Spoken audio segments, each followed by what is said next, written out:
Let's chat about the agri-sector space now, which really has been in the news for last many days or months now. And especially after the budget, the noises really have gone higher. Getting the man himself and onto a big CNBC TV18 exclusive, we are now joined by Mr. M.S. Swaminathan, founder of MSSRF. Professor Swaminathan, hi. Thank you so much for taking time out for us. We have seen the budget and, the conversation about the farmers and the agricultures. Is that really enough? Do you think what has been done is enough to solve the current issues within the sector? Or would you say much more needs to be done from where we stand right now? My stand is three kinds. First, at the moment, agriculture is not economically viable. All the problems arise from this. And I suggested a solution of pricing which was not adopted. C2 plus 50% would have solved many of the problems. So how to make farming economically attractive, because the younger generation, the younger people are not going to come to farming if they have to be all the time asking for loan waiver and so on. Secondly, the whole question of agriculture depends on both technology and public policy. The technology has to improve and the public policy has to be more small farm oriented. We find that the younger generation, they feel that farming is too risky a profession and the insurance is not adequate to cover the various risks. Well, that point is well taken, yes. There is a lot of, unrest within the sector right now, and even after what we have seen happen, implementation, would you say, is a big question mark right now? And the other few things really have been about the crop diversification, the crop loans, etc. That also is being talked about a lot. But again, would you say the implementation really is the key here? Very little has been done on the ground. There has been talk about diversification. The first thing diversification is to look at the marketing and pricing, the economics of diversification. You can tell the farmer, don't grow wheat or rice. Rice straw is being burned, so don't grow rice. Then what is the alternative? You have to tell him, don't grow rice, but grow this one. You will get enough income with this one, same kind of income.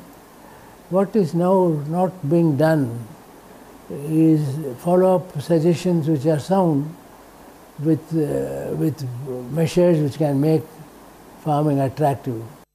Another thing really that I want to breach with you is that while of course the government seems right bang on in sense of policies, whether it's about doubling farmers' income or about the farm export policy, etc., what is your sense? How achievable are the numbers that the government has put out? There's too much talk on doubling income, farmers' income. I wish steps are taken. It can be achieved. Doubling is not difficult.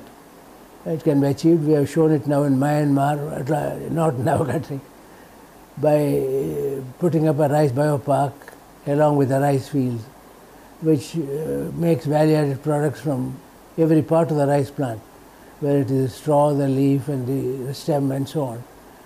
There are technologies available which can help to double the income of the farmers.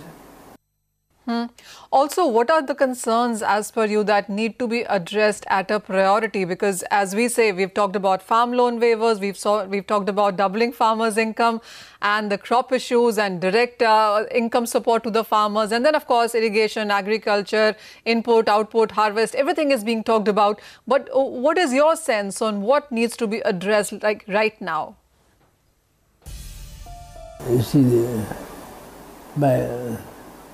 my main problem is both landless workers and women farmers have been neglected. The Mahila Kisans have their own problems. I have developed it in a detailed Act of Parliament which I wanted to introduce as a member of Rajya Sabha, but it was not possible, the time was not available. The fact remains that there are a number of problems which are there, which we know which can be solved. And therefore, I would say simply suggesting you diversify farming won't help.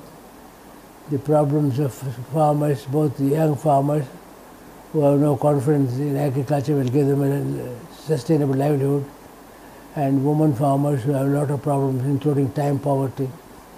We should address all of them. Well, absolutely. What would you also say when the government is making policies, and we've seen some new ones come in as well? The states, of course, seem to be doing their own thing. Would you say that the centre government is doing adequate consultations, not just with farmers, but also with the state governments? What is your sense on that? There has not been adequate consultation with farmers. After all, they are the ones who produce. Secondly, there has not been adequate consultation among states. Interstate consultation has been poor. Each state has its own problem, its own policy, and everyone thinks that they are doing better than the others. Thirdly, we need to see national and international market. We have to have a very strong policy towards the international market, the World Trade Organization. So there are internal problems, there are external problems. Look at them holistically is the most important one. Point taken, Professor. Thank you so much for joining us. Really appreciate your time. That's the man himself, Professor M.S. Swaminathan, the father of Green Revolution really in India, saying that while the policies by the government are there, but there needs to be much more done to break the ground when it comes to farmers, farm and agriculture itself.